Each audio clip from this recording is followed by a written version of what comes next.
Gold Smith का स्मारक। Ireland के महात्मा गोल्ड स्मिथ अपनी उदारता और दयालुता के लिए प्रसिद्ध थे। अनेक दीन दुखियों को उनके द्वारा गुप्त सहायता प्राप्त होती रहती थी। एक दिन एक गरीब स्त्री जिसका पति और पुत्र बीमार पड़ा था, बहुत दुखी हुई। घर में अन्न का एक दाना तक न था। बीमारी अच्छी हो चली थी, पर पथ्य के लिए दूध तक का कोई प्रबंध न था। पड़ोसियों ने बताया कि इस प्रकार के प्रसंगों में गोल्ड स्मिथ नाम के हकीम बड़ा ही अच्छा इलाज करते हैं।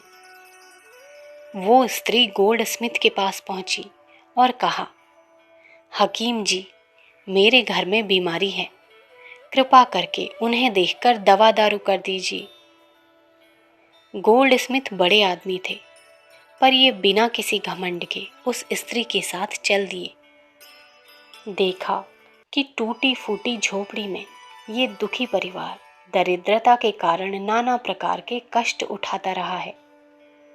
उनका हृदय दया से भर गया। उन्होंने इन दुखियों से कहा, मेरा आदमी खुद आकर तुम्हें दवा दे जाएगा। 2 घंटे बाद गोल्ड स्मिथ का नौकर दवा की एक छोटी डिबिया स्त्री को दे गया। उसके ऊपर एक कागज चिपका हुआ था। कागज पर लिखा था, जरूरत के मुताबिक इस दवा को काम में लाइए।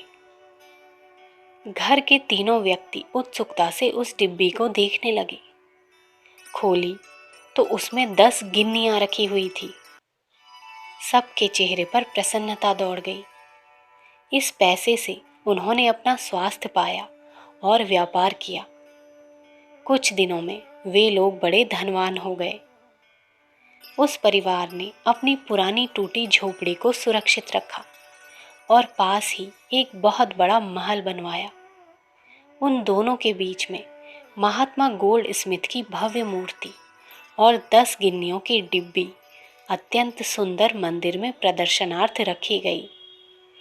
झोपड़ी पर लिखा हुआ था, गोल्ड स्मिथ की दवा खाने से पहले, और महल के दरवाजे पर लिखा हुआ था, गोल्ड स्मिथ की दवा खाने के बाद।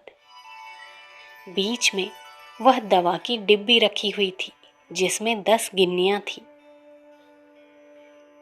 आयरलैंड के उस स्थान को देखने के लिए हर साल हजारों यात्री दूर दूर से जाते हैं और अनुभव करते हैं कि एक महात्मा की छोटी सी सहायता से व्यक्तियों का कितना कल्याण होता है और वह उदारता किस प्रकार अनंत काल के लिए उनका सच्चा स्मारक बन जाती है।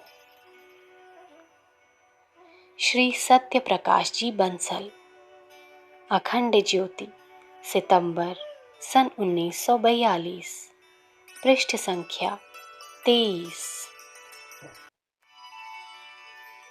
विचार क्रांति दूत यूट्यूब चैनल को सब्सक्राइब करें एवं अगली वीडियोस प्राप्त करने के लिए बेल आइकन दबाएं।